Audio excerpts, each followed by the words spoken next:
This is the tine that has revolutionised seed placement here in Australia. It's unique in every way. Starting with this long, sweeping, curved tine profile, trash just rises up and rolls right off. This tine is the tried and proven multi-worker system, a 2-inch diameter hydraulic ram pressurised from fluid held within the frame of the machine.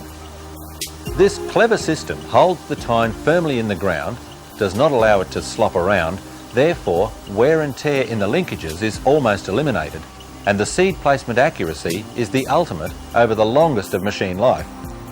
How's that for clever? And the tines are wedge fitted for ease of alteration to row spacings.